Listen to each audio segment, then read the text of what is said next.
Romance of Sui and Tang Dynasties Chapter 51. To really feel the weight of her journey, though, we have to start with that idea, that inescapable idea of fate. It's a brilliant narrative choice by the author. They open not with, armies clashing, but with a dialogue, a conversation between two legendary diviners, Guopu and Bu Shu. And these weren't just fortune tellers, they were masters of the principles behind the I Ching, which means they understood the cosmic patterns, they had ultimate foresight. And their knowledge, ironically, just makes their situation utterly hopeless. Well, Guopu admits that Bu Shu is the superior technician, the better prognosticator. But then he delivers this devastating truth. He says, your skill is profound, but you will not avoid a military disaster. it's the highest form of tragedy, really. Lu Shu accepts this. He calmly predicts his own death, very specifically, age 41, while serving as a high official, a King Shang, and dying through military disaster, Bing Yi, in Jinyang. But then he gives the warning right back to his superior, admitting that Guopu also faces this unavoidable, non-peaceful end. Guopu knows his number is up. He forecasts his own doom in Jiangyan while working as a public servant, a Gong Li, and he says it'll be at the hands of the three Goes. He knows he can't evade it, but the chilling part is the reasoning. Bu Shu suggests, just don't take a public servant role. Right, and Guopu's reply is essentially that he's as unable to avoid being a public servant as Bu Shu is unable to avoid being a high official. Their knowledge just confirms their doom. It doesn't prevent it. What's fascinating here is how the text uses this little story to set the tone for the entire dynastic collapse. The message is clear. When the world is in chaos, individual choice means almost nothing. Your number is set, whether you're a peasant, an emperor, or a master of fate. It provides such a heavy philosophical backdrop for the realpolitik we're about to get into. So let's pivot from inevitable doom to the immediate practical reality on the ground. The key victor we meet now is a rising warlord, the Summer King, Du Jian. He's just arrived at Lishu. He's also just executed Yuan Huaji, the man who murdered the former emperor. The source calls him the rebel official. Du Jian is in a really precarious position. He's achieved a huge moral victory. He punished a regicide, but he's got massive rivals, specifically the emergent power blocks of the Tang and the Wei. So his actions at Lishu are a textbook example of leveraging that moral victory into political stability. And Empress Cao welcomes him, confirming his elevated status. She tells him flat out that executing the rebel official gives him a reputation that now stands way above the Tang and Wei. But then she asks about the material spoils. Du Jian's response about how he divided up the old Sui assets. It reveals everything about his strategic priorities. He is meticulous. He publicly details the division of everything he captured. The silks, the fabrics, the palace women, the Gongyal sorted into 4 exact parts. This transparency is so key for his legitimacy. And the breakdown is brilliant. 2 parts go directly to his own officials and soldiers as a reward for their military merit. Okay, that's standard, but what about the other 2 parts? That's the political genius move. He designated the other 2 parts specifically to reward his allies, the Tang and Wei, who supposedly helped destroy the thief. By doing this publicly, he's not just rewarding his own people, he's positioning himself as the coordinator of this righteous campaign, the one who oversees the just division. It makes him look like a statesman, not just a successful bandit. But the crucial detail is what he chose to keep for himself. He didn't keep any of the, fungible wealth. He only kept the national treasures, precious vessels, and most importantly, the records and diagrams, the Guobao Zenki Tuji. Absolutely. Think about that choice. He sacrifices the immediate cash flow, the silks and the gold to keep the intellectual property of the empire. The Guobao Zenki Tuji, they aren't just maps. They're the symbolic and historical blueprints of the Sui administration. By keeping the official history and the records, Du Jian is essentially claiming the mandate of heaven. He's saying that he, and only he, is the legitimate cultural and political successor. He's prioritizing the name and the claim over instant wealth. That's a fascinating synthesis. You're linking the division of spoils directly to his propaganda campaign. But this brings us to the most complicated asset of all, the people. Empress Cao immediately asks about the living treasure, Emperor Xiao. After dealing with all the material objects, the source deliberately moves to this high-value political liability. Exactly. Xiao is political currency.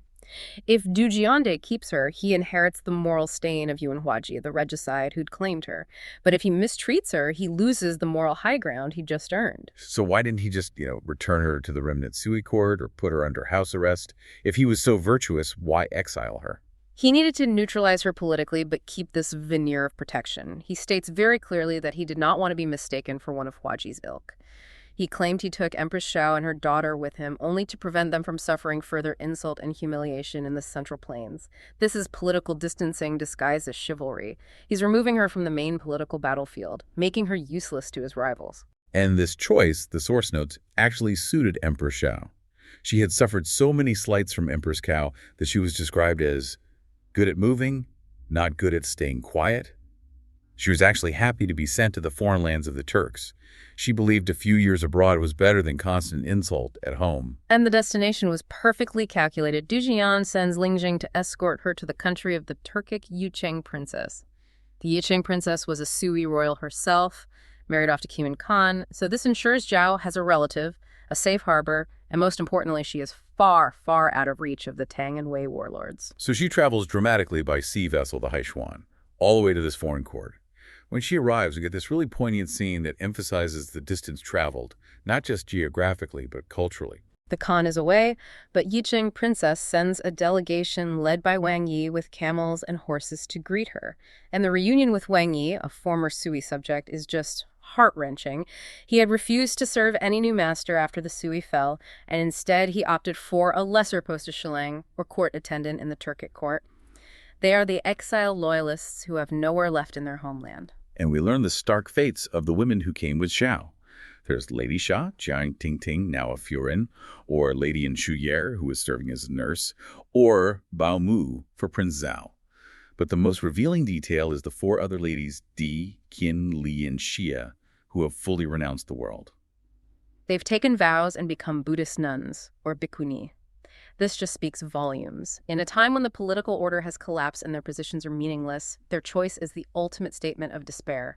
It's a conscious rejection of the entire wheel of suffering and political change. It ties directly back to our opening theme. If fate is inescapable, maybe the only escape is to leave the temporal world entirely. And the physical surroundings just reinforce that loss. They hold a welcoming feast, but the contrast with the Sui imperial palace is so sharp. Forget rare delicacies. The menu is mountain birds, wild beasts, dried venison, and camel delicacies. The opulent civilization Zhao knew has been utterly stripped away, replaced by the tough, practical reality of the Turkic steppes. The trappings of power are gone, but the final and most profound accounting of the moral cost of her survival is, it's still due. And here's where it gets really interesting. We move to the climax of this whole section. The arrival of Prince Zhao, Empress Xiao's stepson. He's described as tall and imposing, returning from a successful hunt, clearly molded by this tough life in exile. He's told to pay respects to his great mother queen, but the coldness is immediate. He performs a minimal two bows, Liang Yi, and then he immediately tries to slip away. He is refusing the full great rights due to an empress and a mother. And when his nurse and Lady Xia try to insist on the proper display of respect, he stops them and delivers this public judgment that is just absolutely devastating. It's a terrifying piece of classical moral philosophy used as a weapon. He refuses the full rights, stating that the two small bows he performed were already going too far, or gufin. And his justification is based on two key points that define filial piety in classical China. First, he argues she was claimed by the Shu family, Gui Shu. She, meaning she had essentially married out. And this is the core concept we need to grasp. A mother who has married out, Mu Chu Yu Miao Ju, is severed from the filial relationship. Exactly. In this legal and moral framework, the mother-son bond is based on the mother's status within the father's ancestral temple. When she's claimed by another family, that bond is legally and spiritually cut. She's no longer related to the royal line, even if she is the biological mother. It's just chilling. The political upheaval of the Sui collapse didn't just end a dynasty. It literally severed his sacred family bond. And then he delivers the ultimate insult. He condemns her as a woman who has lost her chastity, a Shiji Jifu. He is declaring her morally ruined because of her relationship with Yuan Waji, the man who killed her husband. The son is passing moral judgment on the mother for surviving the collapse. And the cruelty of this judgment, delivered by the youngest member of the family, is what finally breaks her. The source says she's struck by an awakening of conscience, Liang Faxian. She just breaks down, weeping uncontrollably, realizing her wandering, motherless, and joyless state is entirely self-inflicted, a direct consequence of her compromises. It is the ultimate moment of political and personal reckoning. Her grief is described as so intense she could cry down the Great Wall. She recalls the kindness of the late Emperor Yang and even the power of Yuan Huaji, but all those memories just underscore her current, stripped-bare, humiliated existence. We're looking at a pivotal moment. That the Tang faced three immediate, very serious threats. Lu Wuzhu and Zhao Ji in the northwest, and then Wang Shichong, who was holding the crucial central territory at Luoyang. And his plan was just the height of pragmatism. He basically tells his father, look, we cannot afford to fight on three fronts at the same time. Right. It's like The solution, send envoys, secure a non-aggression pact with Wang Shichong, sometimes they call him the Wei Duke, right there in the center. And with that diplomatic shield, the Tang could then focus all its resources on crushing the northern rivals first. A sound plan. It's built on pure political necessity. But, as we're about to see, Wang Shichong's reaction to this diplomatic letter wasn't just negative, it was. It was an extreme, bloody rejection of any kind of diplomatic norm. And that really is the key takeaway here. The letter was carried by two envoys, Yang Tong and Zhang Qian, and Wang Shichong, who, he saw himself as a rival emperor. Yeah. He was just incandescent with rage. So he tears up the letter, which is rude enough. Rude enough, yeah. But then he immediately executes Yang Tong. Just right there in the court. Right there in the court. And this next detail is so crucial because it speaks volumes about the level of hatred, the absolute declaration of total war Shichong was issuing. Okay, what did he do? He then brutally mutilates the other envoy, Zhang Qian, by cutting off both his ears before sending him back to the Tang court. Both of them. Wow. So you have this envoy returning, physically mangled, carrying this message of just impossible defiance. Exactly. This wasn't just fury. I have to ask, for a listener maybe less familiar with this era, what was the significance of that, of such spectacular brutality? Was it just a power play, or was he trying to shut down any future negotiation? Oh, it was a calculated statement. Executing an envoy is already a huge transgression, but mutilating the survivor, that sends a signal. What's this? He's telling the Tang and the world, I operate outside the rules of engagement. He would accept nothing less than total annihilation of his rivals.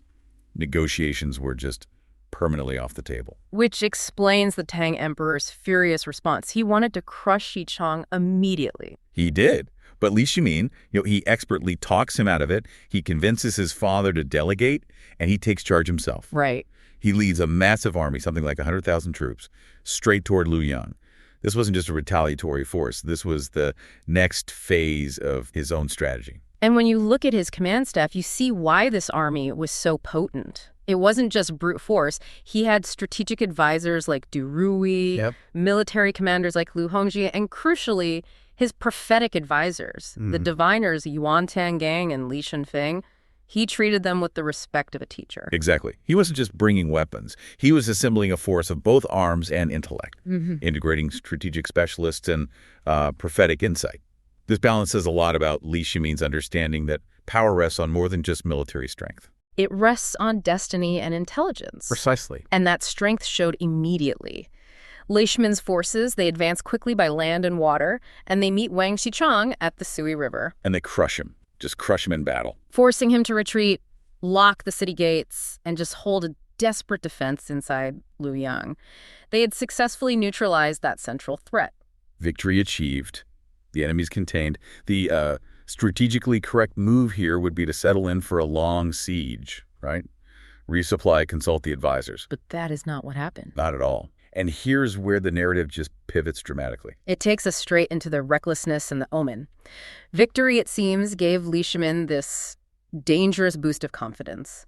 The sources say he was riding a post-victory wine high when, on pure impulse, he announces he's going hunting. And his destination was Bayman Mountain, a location that's heavy with historical and spiritual significance. It's this vast burial ground of ancient emperors and heroes. Now overgrown and full of wildlife, it's a place steeped in history and maybe a bit of a spectral warning. And this is the moment his prophetic advisors step in. Liaoxian performs a divination using this highly respected, very complex method called the innate first number. And he issues an immediate warning. He tells the prince directly, you should have 100 days of disaster. For the love of the gods, do not draw your bow or run your horse. That's a very specific instruction against the very thing Li Shimin was planning. And the sources even give us a physical sign that went with the prophecy, right? They do. Li Chunfin noted a blue color on the face as a key indicator of immediate impending harm. So he's rooting this spiritual warning in a physical detail. Yet, fueled by victory, Li Shimin just dismisses it. He insisted the activity was refreshing, saying something like he spent day and night galloping between the bow and the horse and felt comfortable. The arrogance of success just completely blinded him to the warning. So he heads out, lightly armored, with only 10 or so riders, including his loyal companion Ma Sanbao. He starts philosophizing about the impermanence of empires, lamenting the fallen heroes, but then destiny, or maybe just a distraction, appears. The catalyst. A white deer. He spots it, wounds it with an arrow, and is just driven by the thrill of the chase. He pursues it relentlessly. And completely loses sight of where he is. Totally. The pursuit leads him suddenly, unexpectedly, right in front of Jinyang City. Which is the strategic stronghold of his greatest rival in the region, Li Mi, the Wei Duke. He went from a philosophical hunter to an isolated intruder in enemy territory in an instant. And he's immediately spotted by the city guards.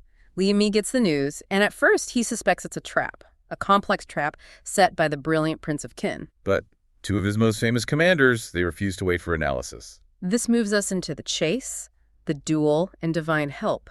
Cheng Ziji, also known as Cheng Yaojin, immediately rides out to capture him. And he's followed closely by Qin Shubao, or Qin Cheng.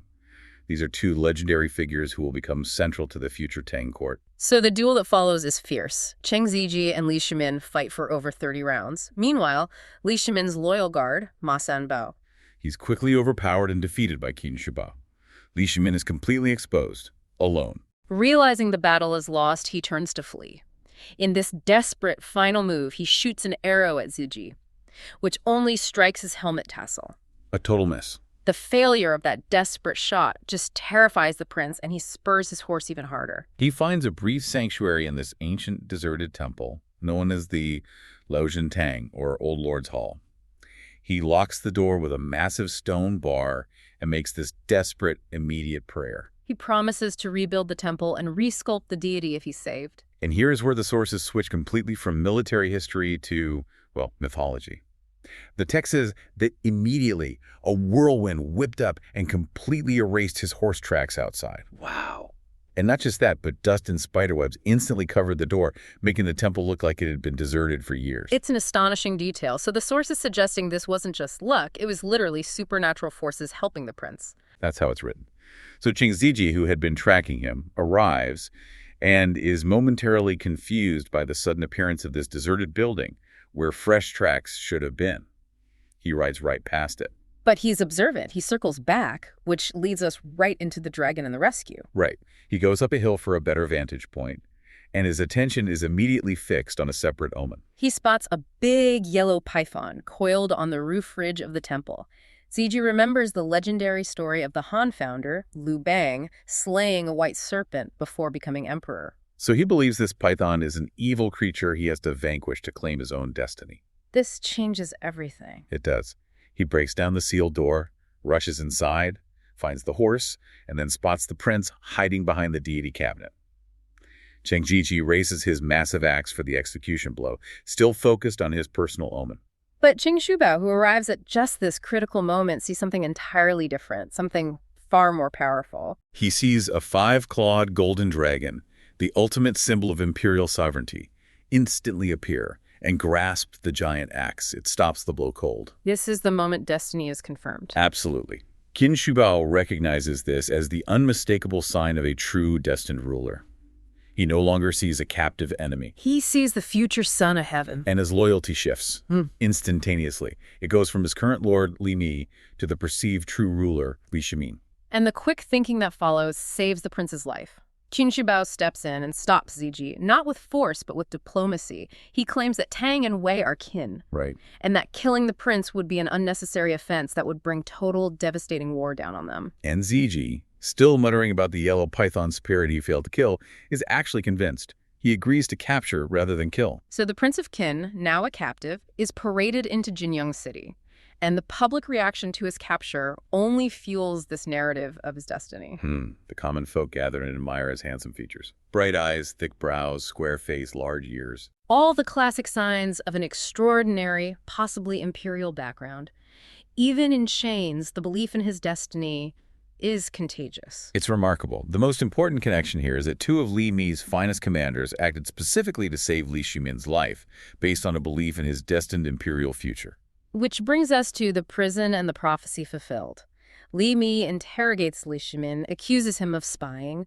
The prince attempts this desperate move, trying to claim kinship by calling Li Mi uncle. Which, as you can imagine, only infuriates the Wei Duke even more.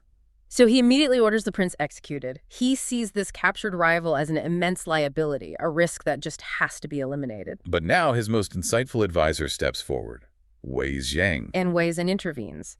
He argues not out of compassion, but out of pure, cold, strategic calculation. He stresses that killing the prince would invite a war of revenge with the entire nation. Exactly. Wei Jin lists the Tang's immense strengths, their troops, their supply lines, their generals, their strategists.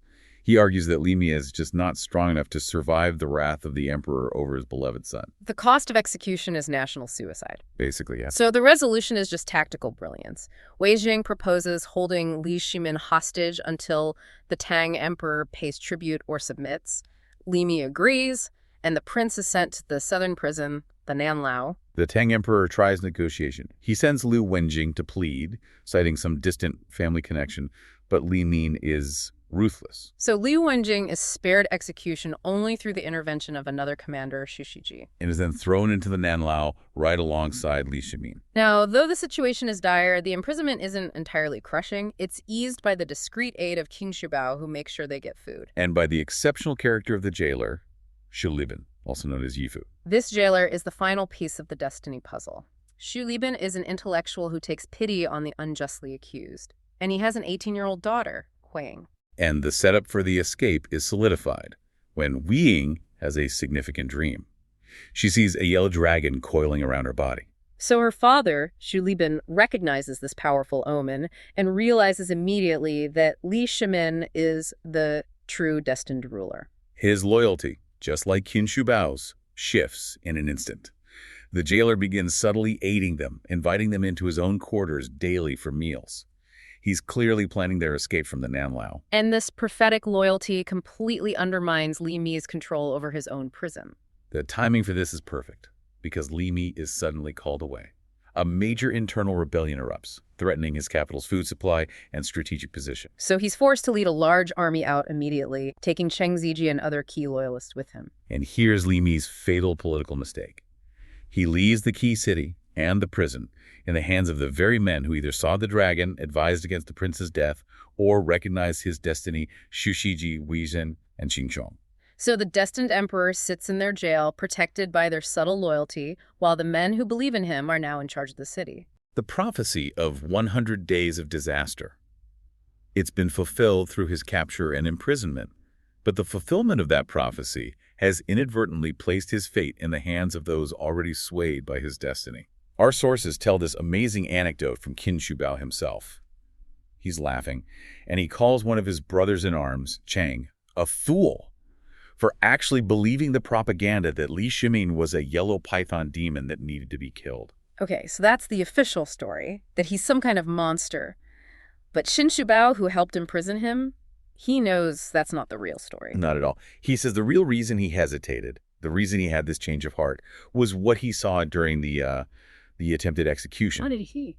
He says that just as the executioner lifted the axe, a 5-clawed golden dragon appeared out of nowhere and grabbed the blade. Wow. Yeah, I mean, the ultimate symbol of imperial authority. In that single moment, he didn't see a demon, he didn't even see a political rival. He saw the true lord of the age. For him, this wasn't about politics anymore. It was destiny. So their meeting in the prison isn't just about saving their friend. It's about aligning themselves with fate. They decide right then and there to secretly throw in their lot with Li Shimin to secure their own great endeavors down the line. It's the ultimate high-risk investment. And that really is the essence of building power, isn't it? It's not about backing the person who's already won. It's about seeing the winner when everyone else just sees a man in chains. You lock in that loyalty at the lowest point.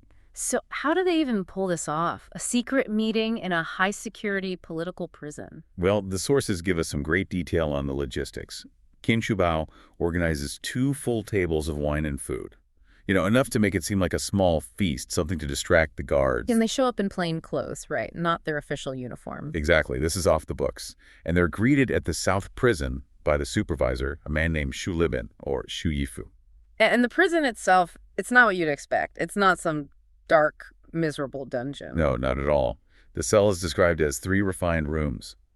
And they're filled with books of maxims and stories of virtuous conduct. So he's being held in a way that's, well, it's almost respectful.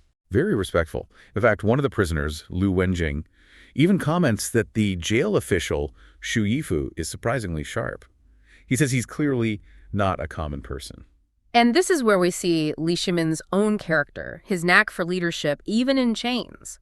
He insists that Yu Yifu, the jail supervisor, join them for the meal. Which is just a brilliant move. He's treating him not as a jailer, but as a scholar, an equal. And he's right to do so. What's Shu Yifu's background? He was a scholar, passed the big imperial exams back in the Sui dynasty, but, and this is critical, he actually turned down a much higher-ranking job to voluntarily serve as the prison supervisor. So this is a man of principle. He chose this quiet, overlooked post for a reason. Absolutely. He wasn't some nobody. He was a man who deliberately stepped off the fast track to power. And yet he's humble. He takes the lowest seat at the table, the end seat. But then this clandestine meal gets interrupted. Yes, the tension just skyrockets. An attendant bursts in and says, an imperial decree has just arrived from the palace. Oh, man. You have to think they assumed the worst. An execution order. Or that they'd been found out. For sure. But it's Yu Yifu who has the inside track. He explains that his daughter, Hijing, who is very talented in literature and music, is often called to the palace by the empress. A palace connection. A very useful one. He says she was just there for the full-month celebration for the newborn prince. This family connection is basically bureaucratic gold. So Wei Xuancheng goes to get the decree, and the news is, it's a gut punch. It's the worst kind of news. The pardon was issued to celebrate a military victory and the prince's birth. It pardons most criminals across the land. Right. But there's a specific exception, a single line that says, the pardon will not apply to Li Shimin and Lu Wenjing in the South Prison. So it's a trap, a public show of mercy while quietly keeping their biggest threat locked away. Exactly. The sources say the allies just fall silent, speechless. Their window of opportunity didn't just close, it was slammed shut and bolted. They realize they have to act now, and Wei Xuancheng comes up with a plan that is, it's bold. Bold is one word for it. Suicidal is another. He proposes forgery. Forging an imperial decree. High stakes, right. He points to the one character that's ruining everything. The character for not. He says, let's just add a couple of strokes, change it from not pardon to originally pardon. A simple, almost elegant fix, and Qin Shibao is on board immediately. Right. He praises Wei's penmanship, says, let's do it now. But this is where the quiet, humble bureaucrat steps in. Shu Yifu. Shu Yifu. He stops them cold. He tells them, look, our leader is not confused or incompetent. The moment he gets back, he'll see the altered decree. He says they're treating the edict like child's play. A perfect way to put it. The risk is just astronomical. Yeah. And then he offers his own plan. A much, much smarter plan. And this one is brilliant. It's genius. He says, forget forgery. I'll just let them out. And I'll take the fall. How can he possibly do that? He uses his daughter, remember Hujing, at the palace. She's currently drafting a formal report for the empress to send to the lord, who's away at Mengjin. So Shu Yifu volunteers to deliver it himself. He says he'll leave before dawn. This gives him a legitimate official reason to be moving around, to be leaving the city. It's the perfect cover. And he has paperwork to back it up. The masterstroke. He pulls out an internal note from the empress, an order to the military department telling them to assign 20 officers to guard the prison. But only until Zhu Yifu returns from his mission. Wait, that's incredible. So that little piece of paper gives him the legal authority to basically clear out the guards for a little while. It's the perfect loophole. He's using one part of the imperial bureaucracy to legally override another. He can just walk Li Shimin out the front door. No fighting, no forgery. And the allies realize this is it. This is the moment. So they move to the execution phase. They do. They need 5 horses for Li Shimin, Lu Wenjing, Shu Yifu, his daughter Huijing, and a servant. And we get this brief, very human moment where Huijing is presented to Li Shimin.